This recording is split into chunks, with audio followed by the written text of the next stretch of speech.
video chiqib turib, agar действительно prezidentga haqiqatan yetib borsa, to'sqinlik qilmasa, shu loyihani qo'llab-quvvatlaydigan bo'lsa, O'zbekistonda kambag'al qolmaydi deb 100% garantiya beryapsiz hozir. To'g'rimi? Tushunishimga qaraganda hozir necha milliard haqida gapiryapsizki, bu loyihangizni Amerika sotmoqchi, Qozog'iston sotmoqchi, to'g'rimi? Lekin bu inson fidoilik qilib O'zbekistonning kelajagi uchun mana shu loyihani o'zimizga bermoqchi bo'lyaptilar. Angliyada, Germaniyada, Yaponiyada stol hech nima yo'q. Odamlar ishchilar shunda kiradi, o'tiradi, bo'lib chiqib ketadi. Eng zo'ri kommunal to'lovlar tekin, suv, svet tekin xalq uchun.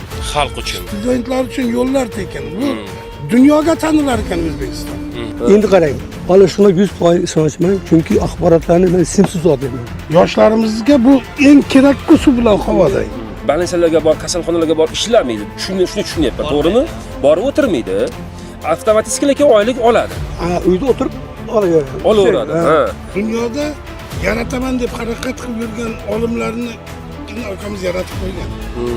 Xullas, hurmatli Haqiqat ovozi kanalini kuzatuvchilari, bu joyda sizlardan nihoyatda qattiq podдержка kerak bo'ladi. Ya'ni kim like bosib, fikrlaringni ijobiy qilib turib, keng tarqalishiga, qolaversa boshqa bloger, jurnalistlar ham bu agar suhbat haqiqatan manfaatli bo'lsa O'zbekiston kelajagiga, sizlar bu videoni tarqatinglarki, prezidentga yetib borsin. Bu video chiqqandan keyin bo'layotganda hayotimiz ham xavf ostida qolishini